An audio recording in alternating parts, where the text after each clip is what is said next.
No. No. Okay, I think we're going now. Ooh, this is a good one. He always gets scared when I do this. God damn it. This is the Submission Piracy Toddcast, number 3, with Steve Rovetti and myself, Todd Jensen. Welcome, Steve. Welcome. Bienvenido. Welcome back, Todd. It is said that no amount of anxiety can change the future.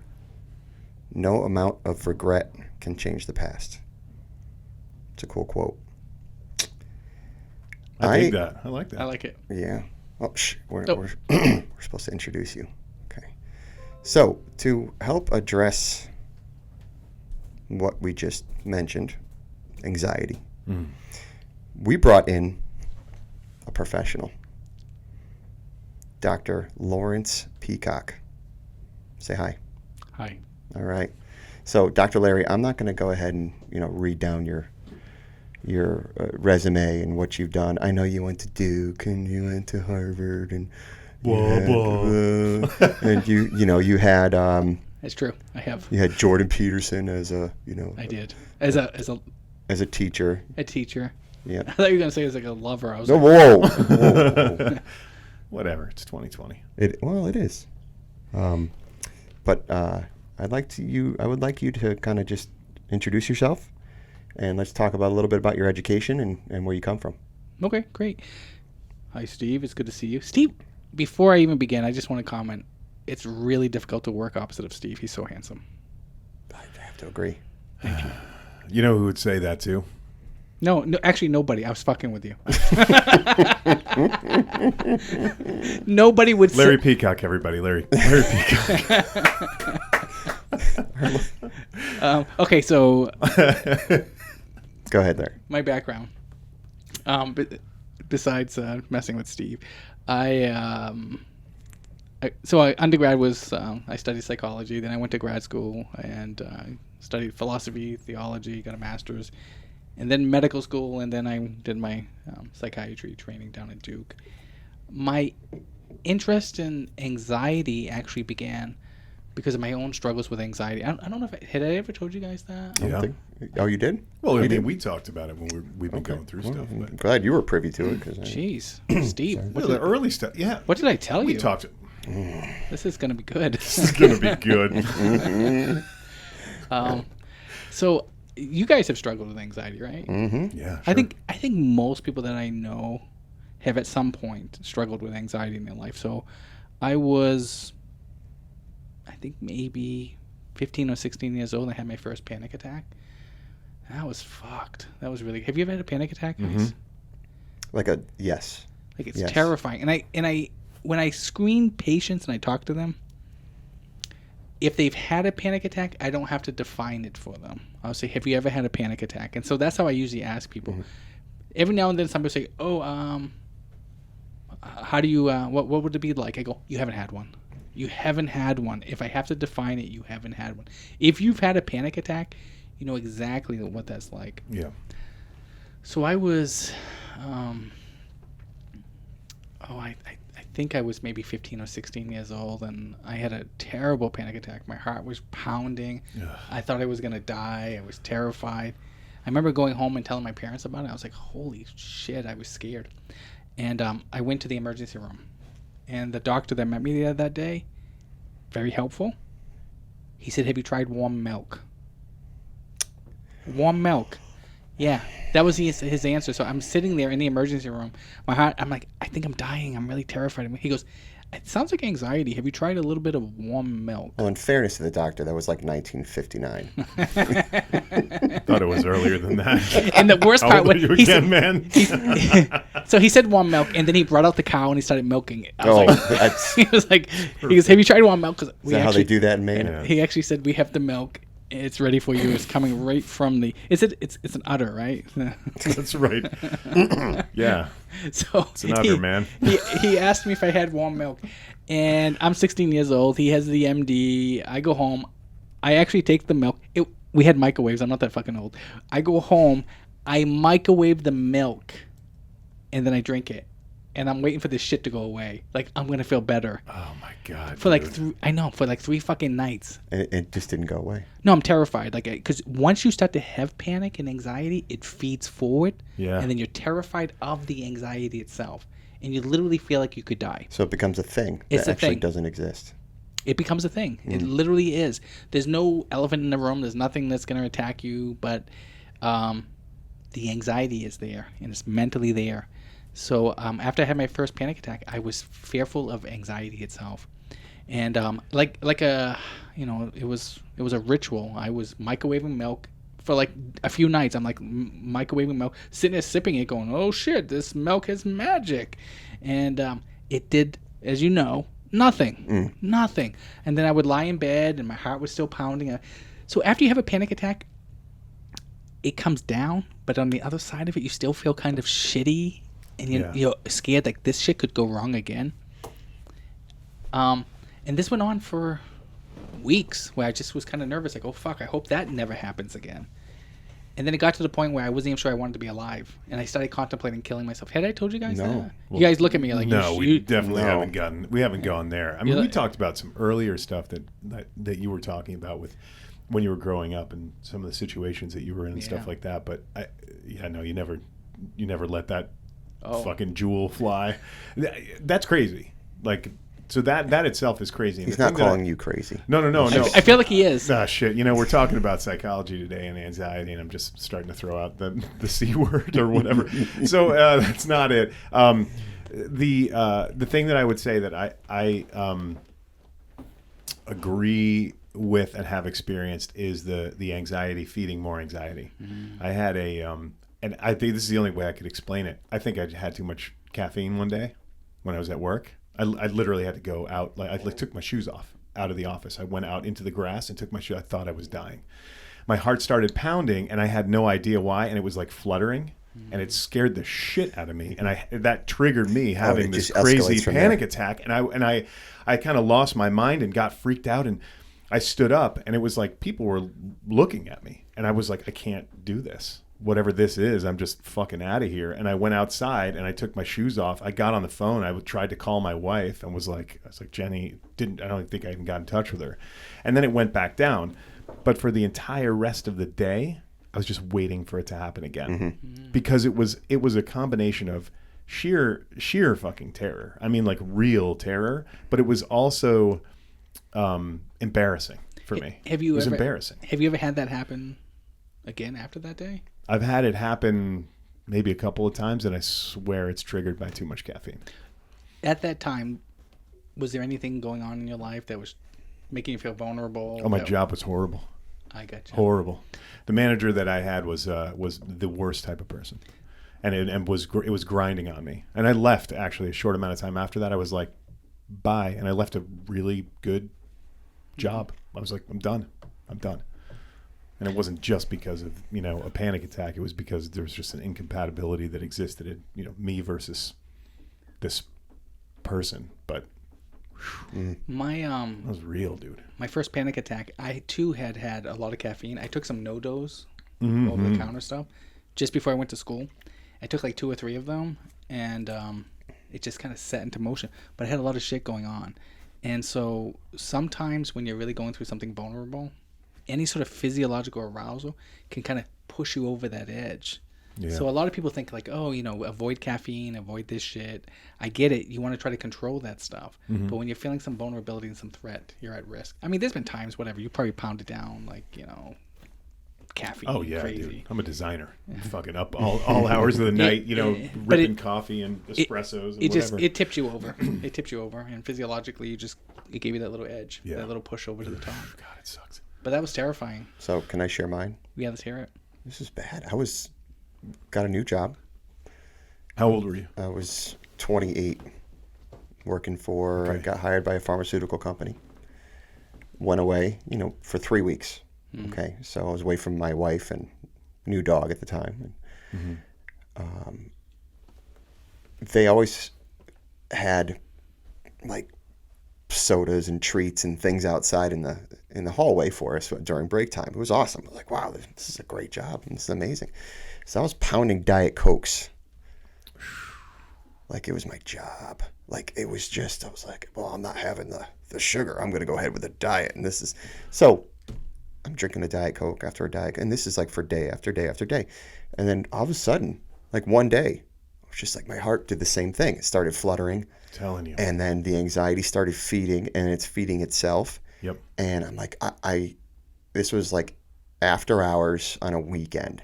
You know, like we were done. Yeah, I don't think we might have had training on the week. I'm not sure, but it was like 5 o'clock, and I'm like, I need to go to the hospital.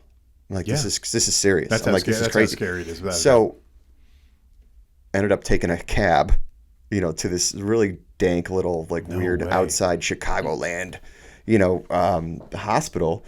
And, you know, as soon as you say my heart hurts or I'm having chest pains, you're like right to the front of the line. Yeah, absolutely. So you get put right in, and, you know, they hooked me up. They put me on IV. They did the whole thing. And you know, the doctor's just like, dude, I really think it's just kind of anxiety. I was like, I don't never had that. Like, what does that mean? You know? And I'm just wondering if it was just the new job, the different environment, the ungodly amounts of Diet Coke. Yeah. You know, not sleeping, and you know, the pressure of learning and not wanting to fail at this new job, because if you fail the training course, like you're done, they send you home, you know, so that's rough, you know, and you have tests and all sorts of stuff. So I'm sure that fed a lot of it, but that was my, you know, he gave me like a few Xanax and sent me on my way. And I was just like, well, I don't know what's actually going on here, you know? And, I think that was my first, you know, panic attack, but it could have been my heart fluttering from all the caffeine, which told myself to be nervous, which created the panic attack. I'm guessing this impending doom, this sense that I could die. Yeah, you know, it's that proverbial wave we talk about all the time, right? Yeah. That monstrous wave coming at us, and we're just like, what do we even do with that? You know, and so, you know, anxiety is this like hideous, it's not even a thing, but it is. It's like, you know, it's like we're in our own head. And, you know, so where does that come from? Like, why do we experience that? So we already shut him down on like his background and like how he got to where we were just like, we immediately jumped on anxiety. We're just like, whatever, Larry, just shut the fuck up. Larry went to school. Larry went to school. High five. All right. So where does it come from, Larry? Why do we feel that? Well, anxiety is a really good feature. This dude's pounding down some shit. I'm not pounding beers. I'm not. He's making all sorts of noise. You're trying to talk. I'm sorry. Go ahead. I didn't know it was going to be that loud. This is unprofessional, Larry. I'm like, what kind of fucking show is this? I've actually done some good shows. It's not even a thing. It's not a thing. It's a project. All right, hold on. Sorry. Ready? Mm-hmm. Let's hear it.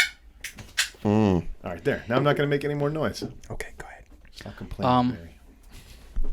If you look at our evolutionary history and really think about where we were as far as other animals within that frame, where were we in the dominance hierarchy? We weren't the most dominant. We weren't. We weren't the strongest, most powerful animal around at the time. So we were actually oftentimes prey. So we think predator-prey model, but we were somewhere in the middle. We were definitely going after other animals. We were carnivores, largely. We took advantage of some of the foods that we had available during that time. But we actually were eaten, too. And potentially also could have been attacked and eaten by other humans. Oh, that just went dark, didn't it? Yeah. Quick. You didn't think I was going to go to cannibalism so fast. But the archaeological evidence actually suggests that, too, that we really were eaten by other, you know, it was a source. So you had to be alert. We didn't have real good protection. So we are literally wired to see threat in our environment. And it makes sense. Sure. So there's some evidence that suggests that what helped to catapult us to the top of the dominance hierarchy wasn't just that because we were hyper socialized. That was one factor. Absolutely, there's no doubt about it. We worked cooperatively, so we could take on animals together. We could work in groups, which is really good. We evolved probably in groups of around 150 people. But also the advent of things like fire. And so then we could cook food. And then cooking food allowed us to extract nutrients. And so we could dedicate more time to doing things and being prepared. So we actually began to utilize and take control of the environment in ways in which other animals couldn't.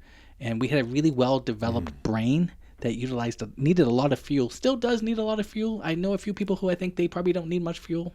Steve? No. But that was some of the factors. So we see threat, and we're wired to see threat. And so so people will talk about that negative bias, how you always see the bad in life, how you don't see the potential opportunities, the really good things. It's deeply rooted in our evolutionary history. If you look, and this is probably, how it's so, I think about these fucking kids today. And that's a good way to lead into it, right? Think about these fucking kids. Sound like a boomer. Get off my lawn. I do sound. When did I become old? You're not. How old are you? 46? 48. 48. I moisturize. This shit looks better. You look freaking handsome. Thank you. You're like nasty handsome, though. I really am. You know what I mean? Pudgy, but good looking. I wouldn't call it pudgy. Pleasantly plump. Plump. Man, like the dad bod. Listen. Like I'm past dad bod. Listen, you pulled Charlie. That's not bad. It's not bad at all. I looked better back in the day. She still looks good. Oh, really? Yeah. Tell me more about that, you motherfucker. No. She's stunningly beautiful. Listen. Really? Yeah, she's stunningly beautiful. Mm-hmm. You'd agree? Listen, I'm not about to step on Larry right now, but yes. No, totally. I fucking forgot where I was, guys. I just got confused. Listen, Charlie makes me forget things too. You're with us. You're with us now, Larry. It's gotten dark. She's going to watch this fucking podcast. I hope so. Oh, good. It's going to make her feel really good. About time something makes her feel good. 'Cause this shit You left off on evolutionary history. Yes. Thank you. You're welcome. So over a very short period of time, we've evolved to this space where we're really dominating the globe in ways in which we never would have if you had been anticipated. So you look at humans, and people think when they think about humans, right, they think about Homo sapiens. Maybe not. Maybe some people don't think about that. But there was multiple different species around competing at that time. And what catapulted us was access to things like fire and tribalism and working in groups. But we weren't really the most dominant. So in the last probably, I don't know, maybe 70,000 years, 10,000 years ago is when agriculture came on board, and it really started to change us. But we still operate from that threat mode, and we still feel a lot of threat, a lot of anxiety, because at one time you would have been eaten, and that's really scary. You could have been attacked and killed and destroyed because we weren't the most dominant. We talk about how we were the most dominant, but we got catapulted to this position. Our place in this world hadn't slowly evolved. It rapidly evolved to put us into this position, which is really kind of crazy. So we see threat. We experience threat. So the thing that I would say to that, it's interesting that when you say it, because I don't think that like people really understand how profound that statement is. You could just walk outside of your door and be killed. Like it's different than now. Yes. I don't worry about that. There's a lot of people that live in, I mean, let's talk about this country. You don't worry about literally just stepping out your door and being eaten. No. Like that's just not a thing. Never. Honestly, I mean, and there's it never crossed my mind. And there's all of these things that we put in place where it's like, well, you got to be smart about where you go and who you have all of these different things. This like miasma of stuff that like goes on, but it's honestly like I'm not stepping outside tomorrow and nothing's going to eat me. Like I'll crash my car or someone will crash into me. Mm-hmm. Or, so that's just the existential dread shit that goes on. It's not like the literal, there's a fucking thing that's going to kill me when I walk outside. Like I need to have my head on a swivel when I go out into the yard. Well, that's the difference. I feel like, you know what I mean? It's called a blue belt, and they're coming for you. Jesus God. So but ready and not ready at the same time. Our brains, we haven't evolved to catch up with the fact that we expect bad shit to happen all the time. We're always hyper vigilant. So, and so when I was talking about, I remember back in the day when I was a young person, people would talk about, oh, these young kids, blah, blah, blah. And I find myself doing that because people talk about things like, that's an unsafe word for me, or this is an unsafe, space. And I'm like, oh my God, you know nothing about our evolutionary history, how really hard it was for early humans. And we're not talking millions of years ago. Yeah. We're talking thousands of years ago. Sure. This shit was crazy. Literally, mortality, death. People died from famine. They died from plagues. Today, people die from things called obesity. I mean, the leading cause of death today is because we have so much access to resources. But our brain still feels threat all the time. And it's amazing. So instead of the threat of the animal that's going to kill you, it's the deadline, it's the emails, it's what's happening at work, it's all those things. So we're always hypervigilant, and we're acting as if those things could kill us. So did we convert the saber-toothed tiger or the other cannibal hordes? We converted those things to fucking emails and your Amazon Prime delivery coming on time. Your mortgage. Stuff your like mortgage, yeah. I mean, like the little things. Yeah. I mean, when you say, I can't believe these kids, like, I've been watching, and Griffin in particular is fascinated by these Karen videos. They're the funniest goddamn thing. I mean, it's like, oh my God, can I talk to your manager? And all, like, these women who are furious about the fact that someone at the Starbucks didn't put oat milk in their coffee, and they have what I would say would be a complete and utter meltdown, to the point where it really does seem to me like they are experiencing threat. They are threatened and reacting in a threatened fashion, like someone's going to hurt them. There's no doubt about it. So we've basically converted that the fear of whatever it was, real existential stuff, like literally, just into things that are more, because we're yes. Diabetes, heart disease. I mean, those are the things that will kill us. Yeah. Western diet today is the leading cause of death in America, and you know, it's interesting. Pay attention to the media; they will shift us into that threat mode quite easily. Oh yeah. And they will get us all scared. We talked about this. And the data on some of the things that are likely to kill us versus what really will kill us. But it doesn't take much to create that anxiety, because we have that negative bias. We're ready to look for that thing. I have 2 children. I have 2 boys. And if I hear about one kid that died from X, Y, or Z, I'm like, oh shit, what about my kids? Of course. So it really doesn't take much for us to go into that real threat prey mode, where you feel like, oh my God, something bad's going to happen here. And that's just written into our DNA. It's wired into our very being. Yeah. We've passed that down generation after generation. It makes sense. And it's not just that. It doesn't just get hardwired into us. So, you see a snake at a distance. So likelihood is, like, if you see a rope, you may make or a vine, you may interpret it as a snake. And it made sense, right? We didn't evolve to see truth. We evolved to see that which would keep us alive. Like, a lot of people think, oh, I see the real world. And Steve likes to mention the Matrix. We live in the Matrix. There's no doubt about it. There's zero probability that what we're experiencing is truth. We don't experience that. Evolution had nothing to do with truth. It had everything to do with survival. So if I see a snake all the time, that's great, even if it's not a snake, because it kept me alive. So we see threat where there is no threat. And so we've been hardwired to find threat in the environment. So that's, it's interesting you say that, because we'll bring this back to jiu-jitsu. All right, we've talked about this a few times. Yeah. You're excited. You had a good day at work, maybe. You want to go train, and pull into the driveway, and you see that truck. Yeah. You see the truck, and you're like, yo, dude, he's here. Oh my God. I'm like, dude, this dude's going to smash me tonight. I can't deal with this. Yeah. And I've seen it. Somebody pulls into a parking spot, and they start looking around the parking lot, and they're nervous, they're twitchy, and I've seen people back out and leave. Like, nope, not doing it tonight. See ya. Boop. You're like, what? Yeah. Wait, hold on. All right, so let's talk about that a little bit, right? So you just left because there was a person that was better than you in jiu-jitsu, and that made you so nervous that you had to leave. Okay. I get it. I understand. I got a phone call. Hospital. Do your thing. Yeah, guys. Yeah. So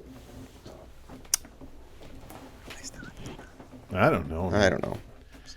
Listen, ladies and gentlemen, this is unprecedented times when our actual guest it's just leaves. Hospital calls and Larry's like, I'm out of here. All right, hey, let's fill the air for a second. Right. So that's so you've told me that before, yes. right? And I've relayed my stories, some of them to you about the struggle and like the actual like, oh my God, I got smashed like multiple times in some nights, multiple times by multiple people, right? It sucks, man. That feeling is awful. But over time, or actually just, from conversations, I mean, legit, I think I talked to you about it. I'm like, how do I deal with this, right? You got to flip your mindset. Yeah, absolutely. You have to look at it a different way. You have to, because that's the person you want to show up. Yeah. That's the person that's going to bring you to the next level. That's the person that's how you gonna, get better. Yeah. Absolutely. That's the person that's going to pressure you, and you're going to ask that person questions and they're going to help you. And that's exactly what it is. But it's weird that this anxiety takes over, and I've seen it. We've had, like, my brother chased somebody in the parking lot because she stepped out of the car and she was just like, she saw how many cars were in the parking lot. She's like, oh, hell no. And she started like backing. And he's like, oh, no. Oh, no. Come here. You got this. Come on. And she's like, I don't know if I can do this. And got you. Yeah. They got you. Don't worry about it. You're safe. Everything's cool. I wonder what the, so we all come, like IPD in particular, right? You come here.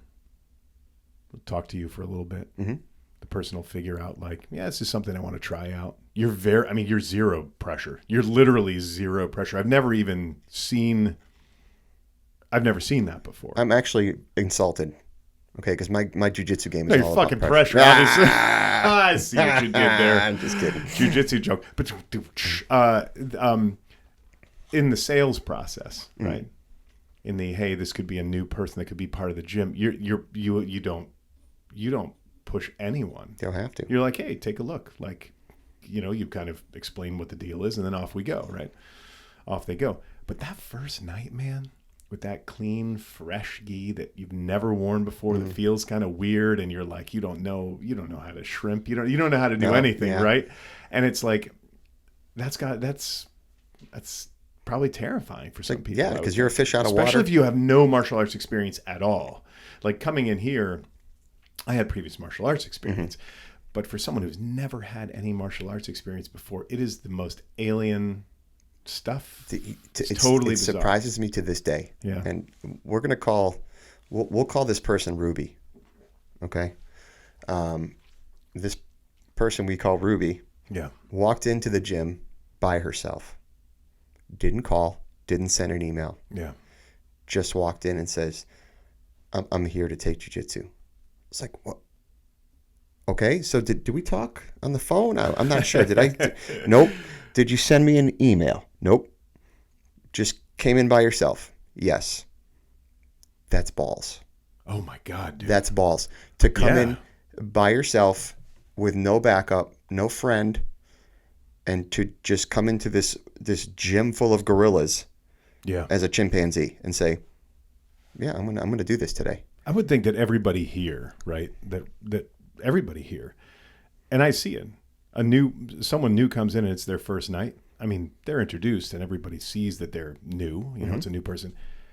It's like everyone is falling over themselves to help them out with everything. Sure. I mean, that's the thing that's so special, right, about it. There's no ego, there's no chest thumping, there's no bullshit. Literally, it's somebody new. Let's help. Let's get them to the point where then we can, And there's a reason why we do that. Yeah. It's because we know they're experiencing anxiety. Yeah. We know what they're going through because we were there once before. Absolutely. So I can see their face. I see what they're twitching, and they're in the line. They're like, what do I do? And I'm like, listen, I'm here. We're here to help you. Yep. Everything's going to be cool. I promise you by the end of this class, you're going to feel wonderful and awesome. And I always check in at the end, and they're like, oh, yeah, this was a great class. This was amazing. I didn't know you could do something like that. And so that's the reason why I don't have to sell is because of that feeling. Yeah, totally. It sells itself. And that's Absolutely. That's what it comes down to. That's not all places that people train. I can tell you that. There's definitely places where you can go in and there's a lot of ego and a lot of bow to your sensei shit and the stuff that happens that like you're pushed down real quick. You're made to feel like the fucking white belt, which is a different situation than I experienced. Isn't that such a shame? It's crazy to me. It's because like you have to fulfill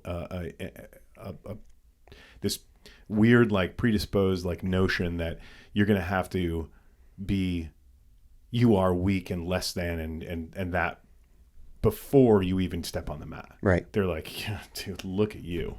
You have no experience. You've never done this before. We're gonna like that's a fucked up thing to do to somebody. And then trash. I guess they have to like, yeah, that's trash. I guess It's trash. It's just awful. Yeah. So, well, welcome back, Larry. Larry, we figured it all out. We don't need to talk to you anymore, buddy. It's all set. We're fucking done. See, most podcasts would pause in the middle and say, okay, we're just going to edit this out, but I think we're just going to let it roll. I think I should let it. Where are you guys at? We're just going to let it roll. So we were just talking about anxiety and, What did you guys get wrong? some probably most of it. Probably most of it. That was a snap, wasn't it? That was good. Can I do it? Yeah, of course you can. That was great. Thank you. Good. But so we talked about a few examples of people coming into the gym and how they feel, Yeah. and how it can be intimidating. Yeah. And that the car in the parking lot that you see that gives you the anxiety, that's the one you want to show up. That's the one that's going to make you better, possibly a better person, and how to deal with problems. So you mentioned this phrase quite often, which is called playing small. Yes. Okay, playing small. No, playing small. Oh, Jesus. I refuse to play small, so I'm going to ask for a beverage. Don't play small. This is good. This Thank one's you. good. And I use that a lot, and I've used it with you too. Yes. To try to keep you, you're like, I don't want to come to class.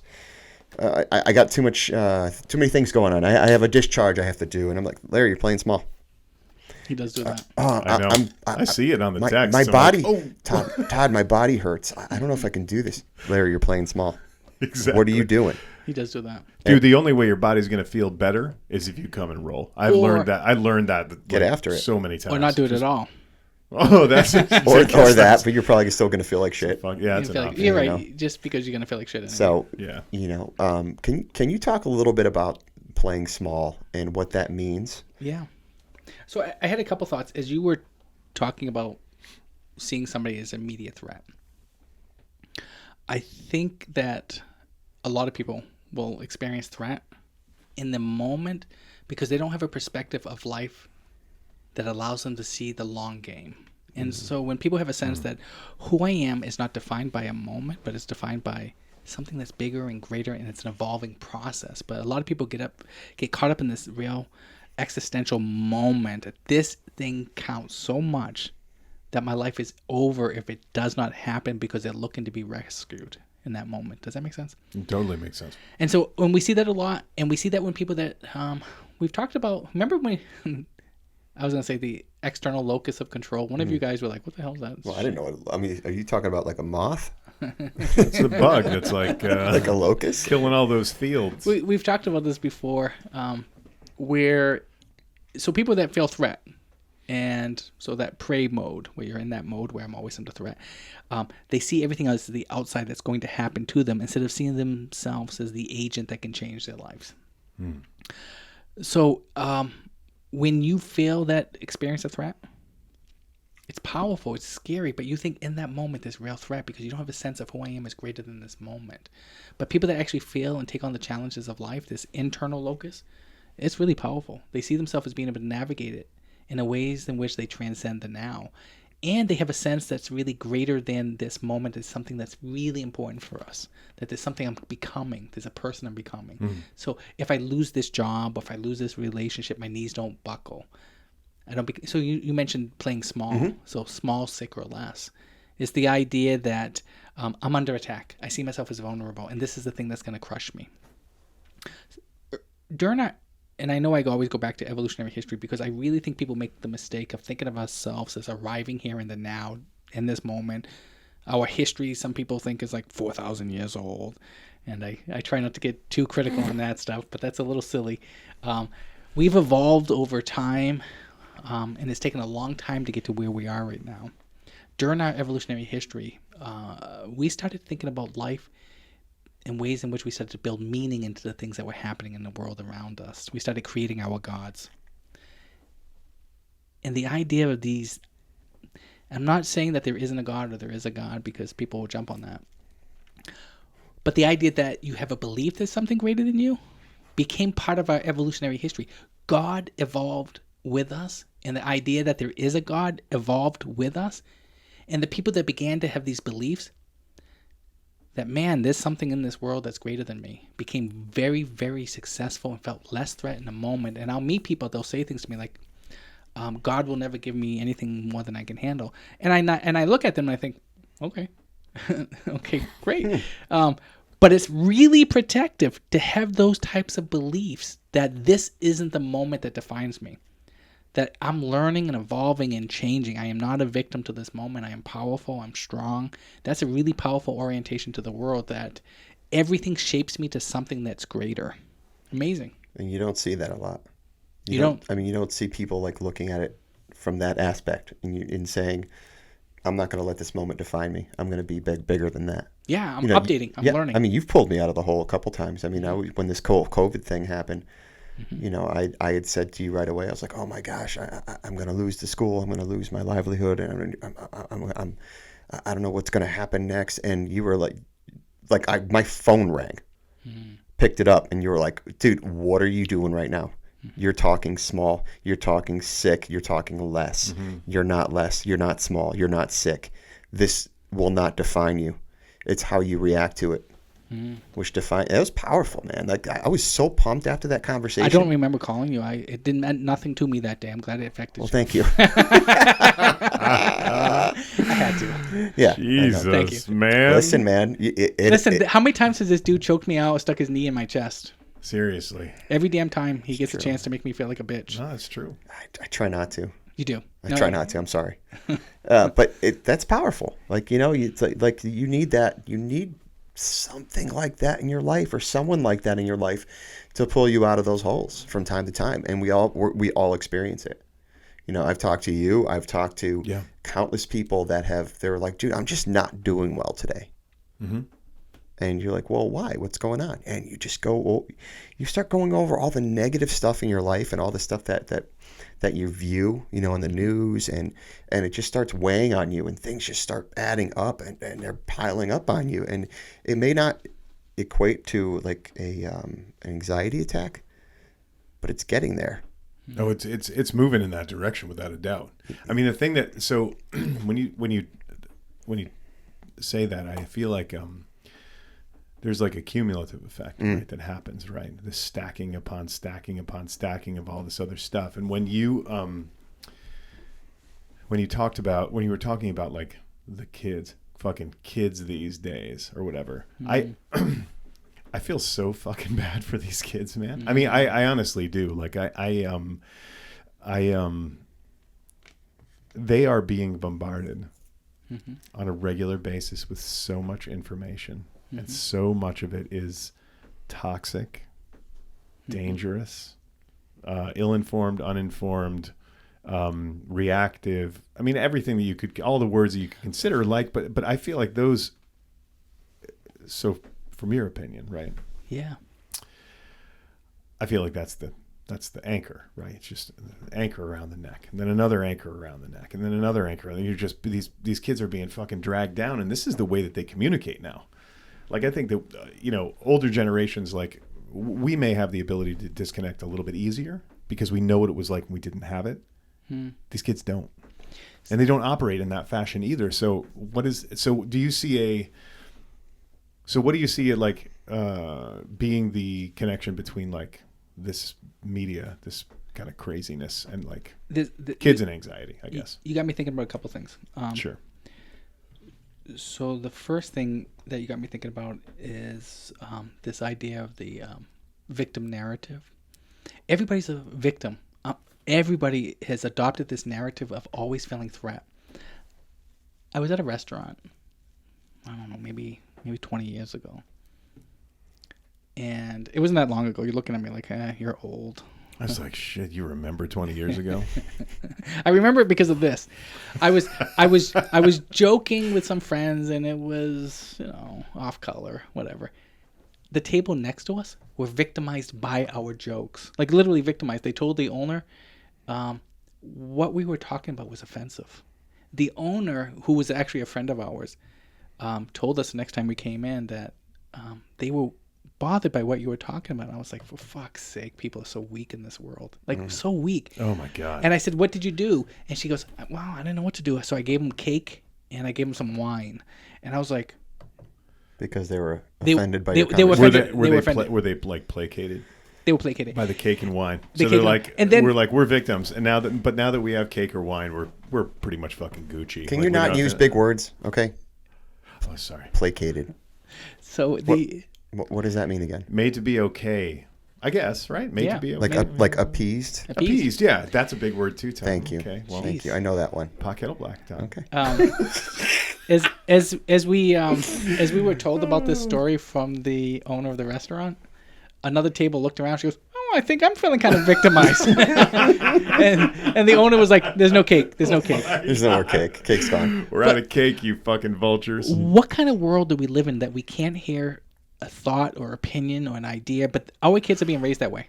Dude, all right. So this is something that like I was fucking blown away by the other day, and I saw it twice, and I think this is something that's like picking up now as like a thing.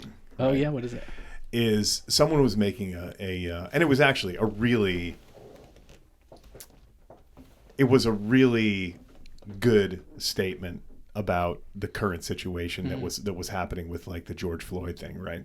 And it was actually really thoughtful. I thought, this woman put it for, and I fucking, again, the dumpster fire of Facebook, right? But I saw this thing and I was like, all right, cool. But it really was meaningful. It touched me. It was great. It was really nice. It was caring. It was touch, whatever. I fucking said touch. Great. All right. Super. Sorry. Larry's like, Larry's just looking I've at got, you. like, He's pigeonholed me right away. He's like, yeah. oh boy. Peacock hold me. So, oh shit.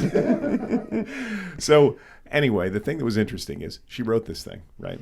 There wasn't, the way I looked at it, there wasn't a lot of controversy. I was like, yeah, this is a human statement made by a human person that feels a certain way about a thing. Here's the thing that I found was really weird. She said in one part of it, she said, so this is my statement. If you have any comments that are contrary to this, this is not the place for them. Wow. And for a moment, I was like, well, wait a minute. Did she just shut down any level of discourse that could happen? Like any opposing viewpoint has been shut down. Like she was just like, this is how I feel. This is what I said. I'm saying it publicly. And in this public space, if anyone disagrees with me, shut up and fuck off. And everyone else, please give me my, my due and congratulate me and say that I'm a good person. It was fucking insane. So I've seen stuff like that before, but this was so overt. It was like no negative comments. I'm like, it's interesting though. It's a public space, man. That actually ties back to the idea of jiu-jitsu, seeing the guy in the driveway. Please don't bring the challenge to my life. Don't bring that guy who's really good on the mat. And don't bring this idea or concept or theory into my life that I can't manage.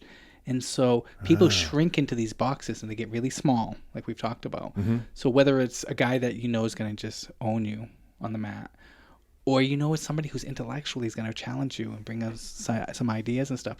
Everybody keeps on shrinking and getting smaller and smaller and vulnerable in this world because we've adopted this idea that somehow this world was supposed to be safe, and we orient ourselves to the world in which the challenges of life was something that we should manage. We didn't evolve to do that. We evolved to be able to take on life, to lean into things. And if you think life isn't going to be difficult, you're naive. And if your orientation to suffering is to run from it, oh my God, you just get more and more soft, weaker. You got to lean into the really hard stuff. So that's that woman's playing small. Absolutely. Oh, holy shit. That's fucking small as fuck. If That seemed like it was yeah, exactly. there are people that will bring ideas to me that I don't agree with, but I'm open to the possibility that I'm wrong. I'm open. Absolutely. And I'm open to the idea of that. And it's the same thing with a mat. I would love it if Todd would only let me roll with guys who not first day here. Yeah, because they're dangerous. Those guys hurt you. But maybe if they've been here for like 3 weeks, and then I'm just gonna wrist lock the shit out of them and have fun. I'm going to, and just have fun with it. And I can get away with that. I can't catch anybody else in a wrist lock. Prison rules, but it's fine. It's prison rules. But that's small. That's small. And not taking on ideas is small, and it does not make you stronger. Your orientation to the world is leaning into the challenges of life. Yeah. That's it. Yeah. So, interesting though, you mentioned your children though, and I think that and I don't know when the shift started. Somehow parenting, we've started to want to keep our kids safe in this little bubble. Yeah. And I know when my oldest son was born, I had I think I carried Purell with me. If somebody says, "Oh, can I hold your kid?" I don't even know. Let's Purell. And I'm going to stand next to you, Yeah. and I'm going to Sure. spot you as you hold my kid because he's this delicate being. And I can tell you it just made him weaker and not stronger until I started allowing him to actually hurt a little more. So when he's on the mat, and I don't like it when he's on the mat getting his ass kicked, but I look at him and I tell him, and Todd gave him a talk one day and said, "This will make you stronger." He has to get his ass kicked on the mat so he's prepared for life. You have to take on these challenges to realize that this is teaching you. Every moment is a chance for growth, whether you're losing a relationship or you're getting choked out or you're walked out of a job or whatever it is. Yeah. You don't have to buckle your knees in that day because there's a bigger challenge. And the really big fucking challenge in life is that you know you're going to die. And I know Yeah. I went there, brother. That's the shit. That's the real existential Are stuff. you serious? Oh God! But that's the real threat that all of us. So we anxiety at the very base of anxiety is this anxiety of knowing that how fragile and vulnerable you are. We once were afraid that we'd be eaten because we would have been eaten, and now hiding in the back of our mind is that we know that this life is finite. That's scary. Yeah, that is crazy. Life being a sexually transmitted disease that you die from. Sorry, STI. It's it's illness now. They got rid of the disease. So, we've had a conversation before about men and women and why we're attracted to certain aspects of the individual. I was deeply fascinated by what you had to say on this. I was like, Okay. yeah. So we're going to start with men. Okay. Why do you think rich men are attractive? Oh, it's clearly the dominance hierarchy. Okay. So explain that. So,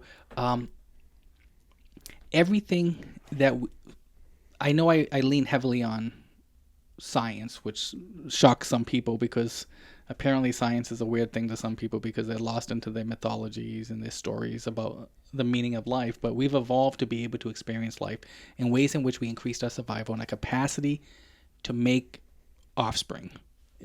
That's it. Mm-hmm.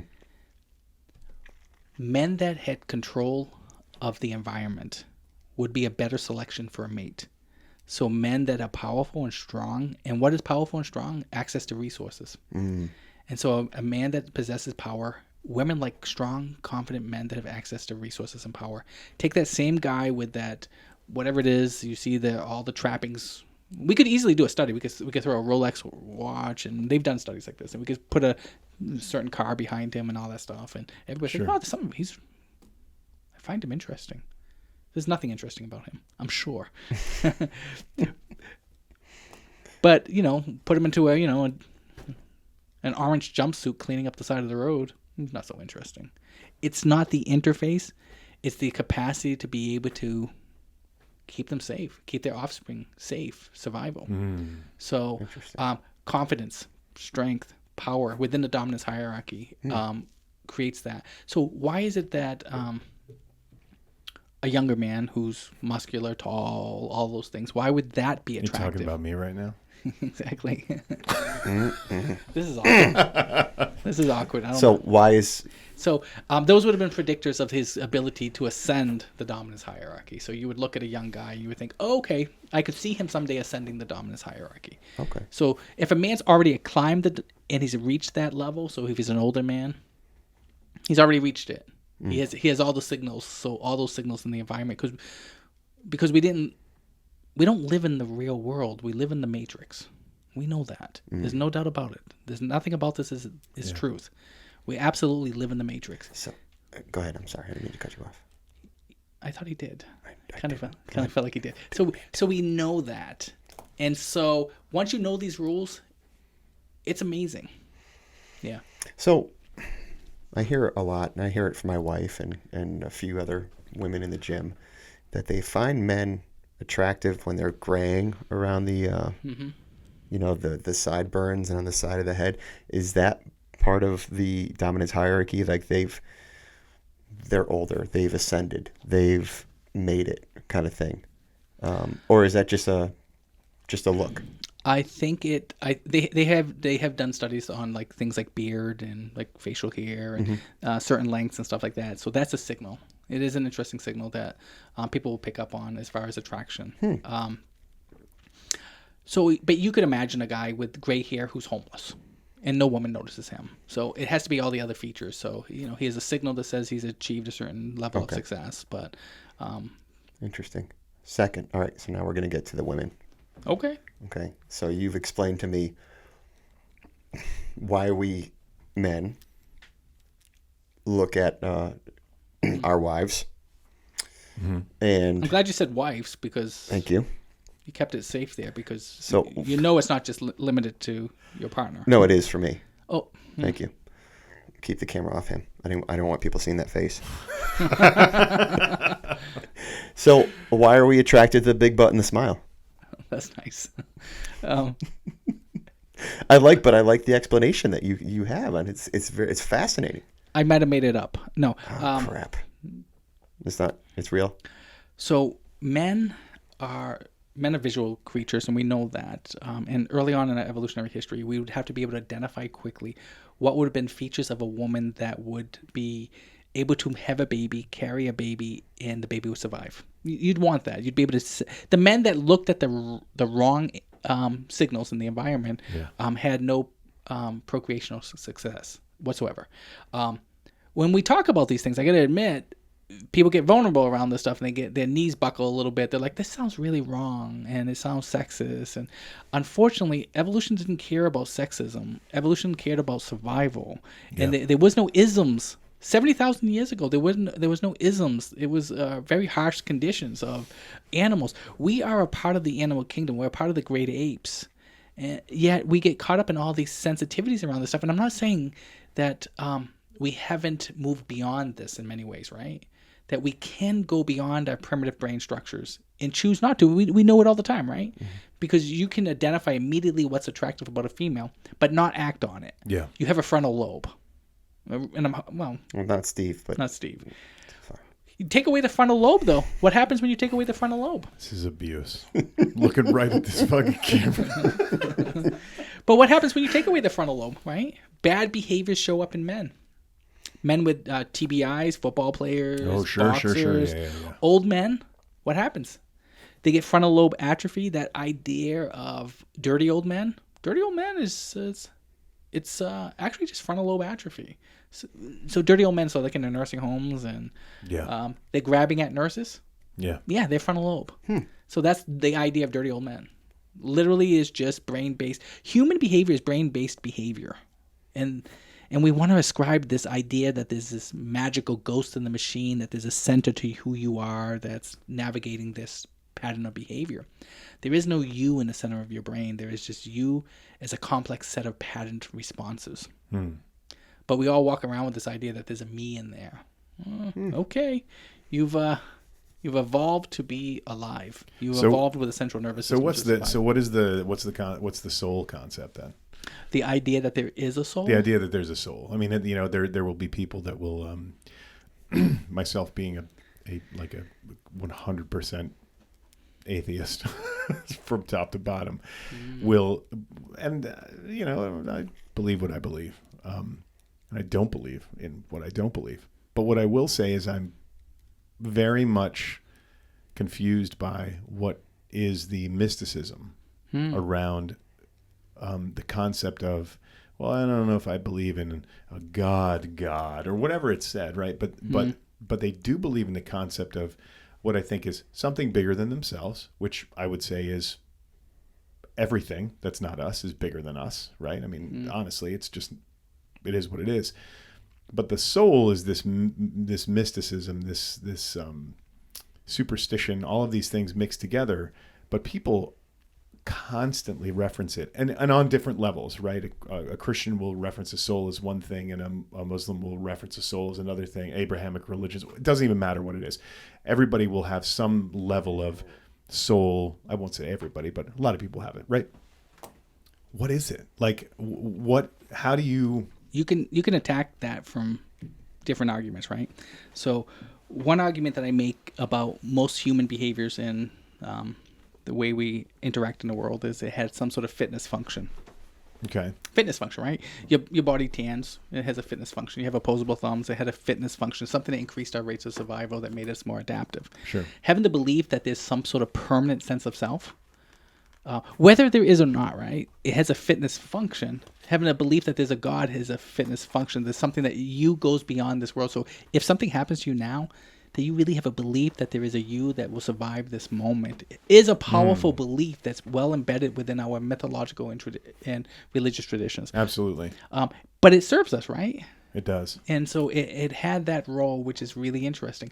In 1999, about 20% more people believed that there was, or had some sort of belief in that there's a God, or they identify with some sort of religious tradition. Sure. As atheism climbs, suicides climb. And it starts to create this nihilistic view that life is not worth living. We've had about a 30% increase in suicides in the last 20 years. We've had probably equal number of increase in number of antidepressants prescribed. So as belief that there's something greater than oneself goes down, suicides go up, depression goes up. So believing that there's a you that goes beyond this moment is powerful. It's not saying that there isn't something. So if you were to push me and ask me, do I believe that there's more to this material world than this? I do, actually. Yeah, so here I go. I'm pushing you. Yeah, push me. Oh, you bastard, you're pushing me. I actually do believe that. So Sure. I'm deeply rooted in understanding science. And evolutionary history drives the way I understand human patterns of behavior, the way we think, feel, act. Sure. But I also believe that, and have you guys had this experience of just awareness of, so when I teach mindfulness and when I teach people to do this, we oftentimes will teach people to bring their attention to their breath, awareness of your breath. Mm-hmm. But you can bring, with real curiosity, your attention to sound or the taste of something, rain falling, whatever it is. You can bring your attention to anything within that space of awareness. Your thoughts, you can bring attention to that, but also know that you're not your thoughts. I'm not my breath. I'm not my thoughts. I'm not the sound of rain. I'm not the smell of something baking. Awareness is that which is really interesting. It's really a fascinating phenomenon, and it seems to be at some level, and people will push back on this because it's largely embedded in Eastern traditions, but fundamental. And what I mean by fundamental is that when you strip away everything, if you couldn't hear anymore, you still would have awareness. If you couldn't see anymore, you would have awareness. Yeah. Awareness is that which brings attention or curiosity to that which arises. And so mindfulness teaches you to separate yourself from those patterns of behaviors, your thoughts, your feelings, your actions that you don't choose. Your very next thought, you have no idea what your next thought is. It happens to you. You experience it. Yeah. But you're not it. So when people start talking about the idea of soul, awareness starts to give you some understanding of what that might be. And why do I think about awareness in this way? Is because you can think of everything that's ever happened in your life changes over time. Yeah. So you've changed over time. Physically, your memories, your beliefs, your stories, everything within the material world changes. Awareness never has the quality of change. Awareness just is a state of being. You are aware. But awareness doesn't get older. It doesn't become less. If you're fatigued, you're aware that you're fatigued. You wake up, you're like, oh man, I'm tired. If you're drinking and you feel a little buzzed, You're aware that you're buzzed, but awareness is awareness, Yeah. which is really interesting. Donald Hoffman, are you familiar with his work? Todd, I'm going to deflect that one to Todd. Todd, are you familiar with Donald Hoffman's work? Oh, I mean, yes. Okay, so if you guys aren't familiar with this work, he's come up with an idea that I actually do know a Don Hoffman, by the way. you do. I do. But I don't think it's the same one you're talking about. It might be. Okay.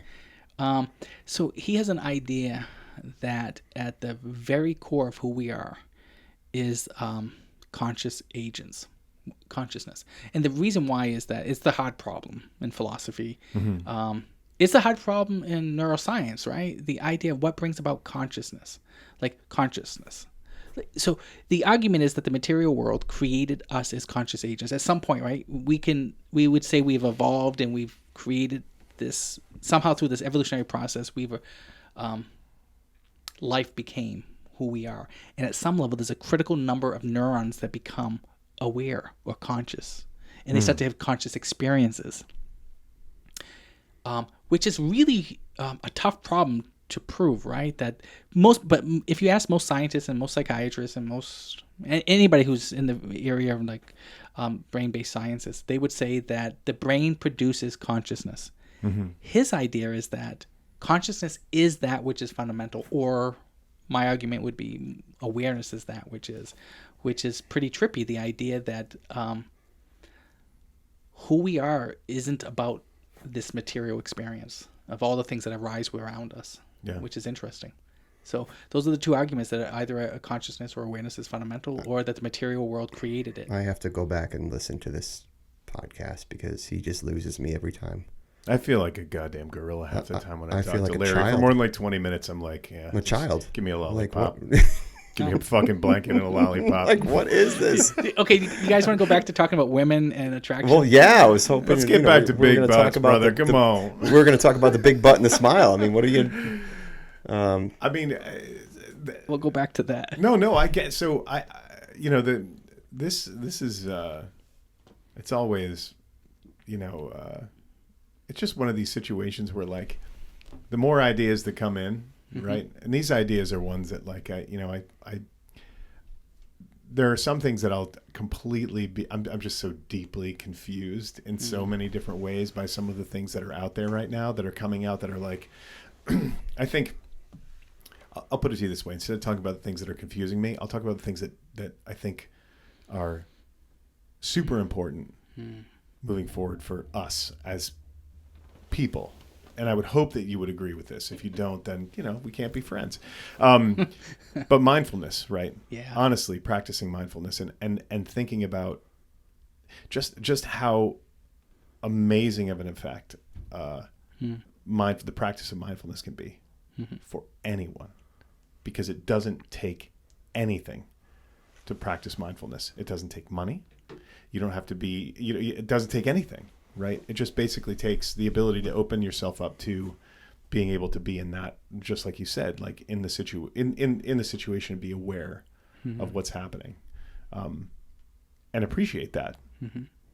I think that's one of the most important things. I think right now, like for us, I think collectively as a species, I think that mindfulness right now, everyone needs to slow down. Everyone needs to be more mindful. I like mindfulness for a couple of reasons. Mindfulness is really cool. We know that it changes the structure and function of your brain. If you practice mindfulness, you literally change your experience of this interface, which is a trip. Because we all think that what we see, we have this illusion of this. But if you start to practice mindfulness, your experience of this interface of this reality begins to change, which is so cool. And then you begin to become aware of this thing that we call self. And self, and it's a hard definition for people, and you'll find people define self in different ways. The way I define it is it's a set of patterned responses, the way you think, feel, and act. That's a set of patterned responses. It's a habit. Self is a habit. And if Steve started acting a little different today, we'd say, you don't seem like yourself. Because it's a set of patterned responses. If I say something, Steve will have a certain response. It's a certain joke. If you say something, I expect a certain set of patterned responses. So if somebody acts like they're not themselves, we go, that's not you. Because we recognize things that are patterned in the environment. We had to, right? It kept us alive. You want to be able to see patterns because you could see where the threat was. Prediction. Yeah. If you acted in the world in ways that were different, that would be not you to me. That would be a different thing. But the really interesting thing about this patterned response is you don't choose it, right? So if I sneeze, you say, bless you, or whatever you say. It's a stimulus response, and it creates this pattern. And some people would they'll intellectualize, or they'll use humor, or they get really defensive, but you can kind of set them down. You're like, almost, you'll predict, like, if I say this to my wife, I know she's going to lose it. And then sometimes you just poke to see it happen. But if a response was different, you're like, that's weird. And so if somebody's been drinking alcohol, they can change their pattern response, disengage the frontal lobe a little bit. Sure. But human patterns are the things that are self. And so if somebody came in here, if they came in and they were like possessed by a demon, if you believed in that, or if they invasion of the body snatchers, when they started acting different, it was because the set of patterned responses. That Donald Sutherland shit. I love that where you're like, just points and screams. But he had the same body, right? He's the same physical body, but his patterned responses were different. Totally. So that's how we identify people, because it has high predictability. So we know this person after a while, and it only takes a few minutes. If you've been around people enough, if you weren't like raised with wolves, you can okay, I have an idea who this person is. Yeah. And you walk away, literally you walk away and go, I got that person. If you meet him again, you'll be like, that doesn't seem like the person I met before. Sure. But the really cool thing about mindfulness is you become aware that you are a patterned set of responses and not a real thing. Like all of a sudden, a thought will pop up and you're like, that's me being defensive. Or, emotion will pop up to a stimulus, some sort of stimulus. And you can just observe the emotion the way you do your breath. So anger could arise and you're like, normally I'd fucking freak out and I'd be like, fuck you, fucking asshole. But now as you practice mindfulness, you just observe it. It's interesting. What happened? You had batteries going? Yeah. Well, Steve can talk. I'll fix this. Yeah, we'll just. So let's do this. Go. Let's pause that thought for 30 seconds. And go. And we'll be right back. Live. All right. So after that quick little intermission. All right. Because we just listened to that. I'm going to go back, right? Okay. This whole mindfulness thing. Yes. And this is the thing that I wanted to say, because I talked to you guys about this before. Did I tell you that quick story about the dude in the parking lot that like came out of nowhere? I remember. And I was like, and I said, my window was down, I guess, and I was like, what the fuck? That I said like, what the fuck to this guy? And he stopped. And he didn't keep going. And he got out of his car. Now I'm still in my car. He got out of his car. And he was like, what did you just say to me? And I said, what the fuck are you doing? Are you crazy? You're going to kill somebody in the parking lot. You're driving way too fast. And it was, I yelled, whatever. This guy went like, whew, over the top. Was like over the top. Out of his car, like ready to roll. And I was like, I'm not. First of all, I'm with my kids. Secondly, I don't like pavement. Thirdly, I'm not going to waste my fucking time with this dude. But the thing that was interesting about it was I said, what the fuck? And I reacted in a way when that first happened. It was more of a shock to me because I was like, oh, what the fuck? But it wasn't just that. After that happened, I then turned and yelled and was like, what the fuck are you doing, dude? And I thought it was going to end there. That's when the guy like slams on his brakes and gets out of his car. Like he wants to, roll or something.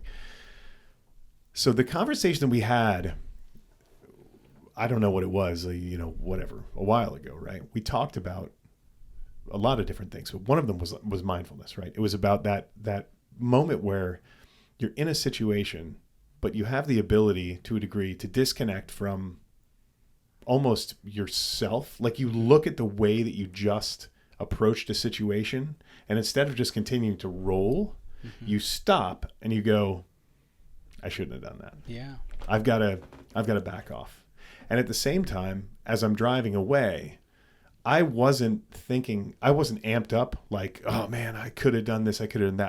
I was immediately just like, I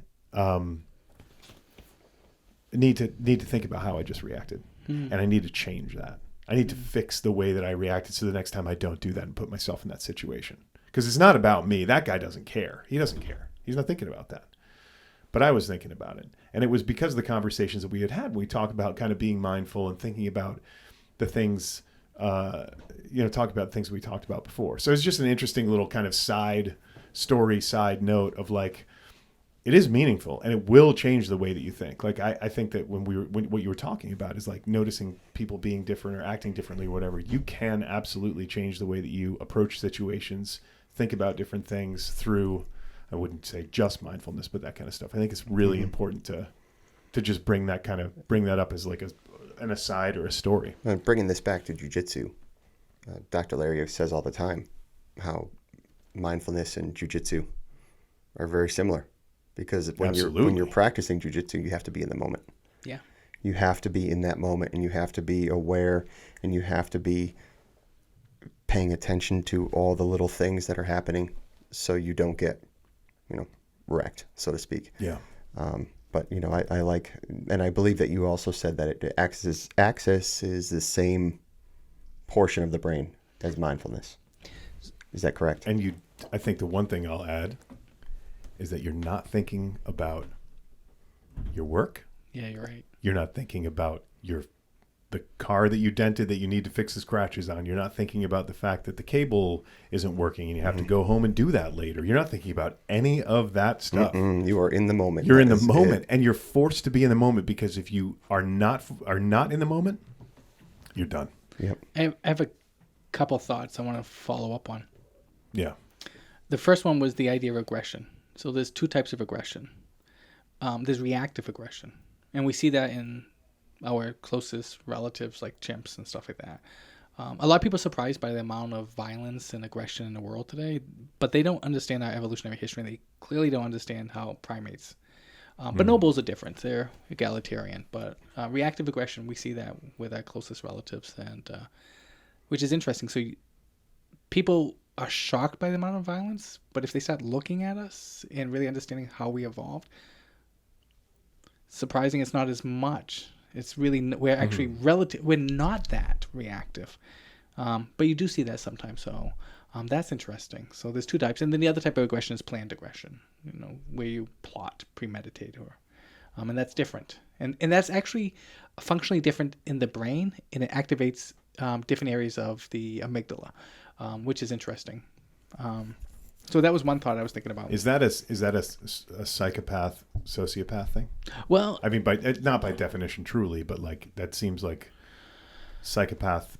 So tell me if I'm wrong. Psychopath more planning, plotting versus sociopath more reactive, explosive. No, actually, so even the difference between like sociopath and psychopathy, there's a thing called a checklist. Here's checklist, where he looked at the criteria that would have for psychopathy. It's really the detachment from a connection to others and seeing them more in ways in which they're like an object. So some people could just absolutely plan and have no really reactive aggression. Reactive aggression is vastly different. You can really have I'm trying to think of a good word for it, but people that you never expect to do violence, and you always hear that too. They'll say, oh my gosh, I knew Bob so well. He was always so loving. Reactive aggression is different. And that's when you experience high levels of threat. And so when you go into that threat place, it's a vestige of our evolutionary history to protect ourselves. But the frontal lobe dampens down that reactive aggressive response. And it's also the degree to which you experience threat. So like a Navy SEAL walking into a room, he's been around really potentially dangerous situations. He's going to experience a lot less threat because of exposure. So your exposure to a novel situation is always potential for opportunity or for threat. So reactive aggression, though, is when you feel real significant threat in that moment, potential bodily harm. And people can do, or even like, if you walked in on your partner or your spouse, infidelity, people can have really reactive aggression. And that's really scary. Yeah. Because it could hijack any one of us. So you think about Minority. What was the name of that one? Tom, was it Minority Report? With where he was about to kill his wife and they broke in and saved. Yeah. Because that's reactive aggression. That's where you feel real threat. And that's the aggression that is with, I would assume, reckless abandon. Like you're so far past the ability to like a crime of passion, make appropriate choices. That's what they talk about. That's what they talk about, like crime of passion. That's intense. So when you think about that type of stuff, that's scary because people think, oh my, that could never happen. That's not me. You just haven't seen that. It's potential. The potential for danger lives in every human being. Do you think that the potential for danger in every human being is being I think like now kind of mitigated by the fact that there's less exposure to hardship, trauma, or all of the safe spaces, all of the other things that are happening right now to eliminate any level of discomfort for any person at any time? Well, it doesn't take away the potential for reactive aggression. Like the primordial ooze, reactive aggressive shit is always going to be there regardless. It's there. It's it's intense. And it's really, and so the thing is, people that don't know that, oh man, they're really vulnerable in this world. So there's got a lot of people that actually think that people are inherently good, and they'll say like, "Oh, I met this guy. He's amazing. He could never hurt a flea." Oh, that's probably not true. And if that's true, that person is really ineffective in the world.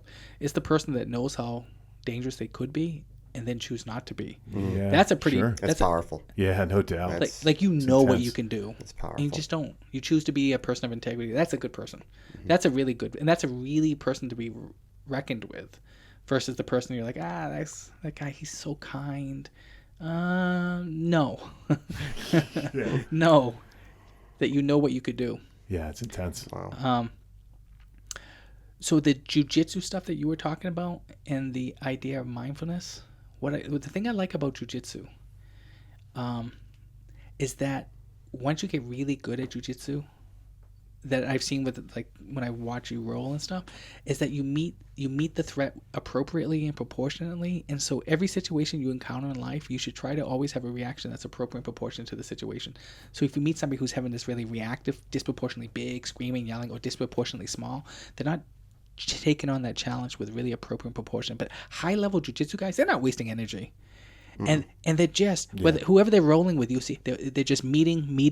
It's always appropriate and proportion. It's never too much. It's not. But you'll see some new guy coming in off the street, and everybody always talks about how they spaz because they're just so reactive. So jiu-jitsu trains you to be appropriate and proportion and to the level of threat, and to know when you're safe. And you're always teaching people like, man, you could be actually just breathing in this moment. There's no danger.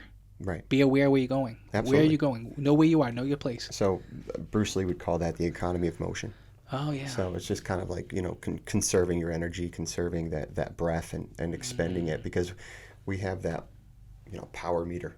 Anybody who plays video games, you got the power meter, and then that's all you have. That's your fuel for that round. So how are you going to expend it? Yeah, exactly. Expend it where you're supposed to. Yep. In those appropriate moments. We talk about sometimes there's moments where you're about to get choked. That's an appropriate time to freak out. Yeah. That's an appropriate time. Not in the freak out in a sense like lose your mind, but like expend that energy. Have that explosion of energy. For sure. And that's the time. So we've been talking for like crazy. A good hour and 20, maybe more. I feel like we scratched the surface maybe. But so Dr. Larry is going to be leaving us. Yes. Okay. But not dying, am I? Not dying. Holy not spiritually. That's dark as fuck, man. Physically, I'm not. You're going to end the podcast. We're actually going to kill him. Larry's leaving us. He's leaving us, and we kill him today. So, listen, I'm sorry. Listen, you can analyze me all day. I'm trying to do the best I can with this, all right? But, Dr. Larry's got another position, and he's going to be, moving out of state. So we're going to miss him. Thank you. Very terribly, much. Terribly miss him. I thank you for all of the wisdom and the information and the different thought process that you've introduced me to. You've changed my life for sure. Thank you. I appreciate it. I was going to say the same thing. I didn't want it to sound sappy, but honestly, man, I mean, the time that I've spent with you, with Todd and Matt and you, I've learned nothing from either one of you. Oh, I know this. No, man, it's totally changed my outlook. I mean, it honestly has. It's given it's in some ways it's supported the things that I kind of think about and have been working on, and at the same time it's also absolutely like crushed down some of the stuff that I had going on in my head that was like not going anywhere, not productive, But and just a different way of addressing it, Yeah, and thinking totally about it, different way. and Yep. and just overcoming that what sometimes we consider insurmountable threat. Yeah, exactly. And how to just overcome that. And it's just So guys, you do know we're not done with each other, right? No, I you know guys that. aren't It's just saying we're get not the going to see fuck your out. face, man. I'm done choking you, that's for sure, because I can't do that from where you're going to be. Thank you. But And we can always book a flight and just choke the shit out of him. oh yeah, but no, hey, listen, now wherever he's going, now we have a base, Yeah, a it's place nice. to stay, so that's pretty cool. Wait until I start using your toothbrush and shit. It's gonna suck, man. I was gonna say something, but No, maybe not. don't, Maybe dude, not. don't. Maybe not. I'm not. But okay, so thank you very Thank much you. for your time today, Steve. Thank you. Thank you, sir. Yes, this is going to be a good one. Yeah, it should be. I mean, it's gonna be a a good one. lot, and it's. I think if people get pieces of this, they're gonna probably need to listen to it a few times. But it's these are good nuggets, It's man. all good stuff, man. Yeah, it's awesome. So thank you very much. Thank you to Phantom Workshops, IPD Jiu-Jitsu, Hell yeah. and our BJJ community here, because this is by them and for them. Yep, no doubt. All right, so Thank you, peace. guys. Thanks, Later. guys. Bye-bye.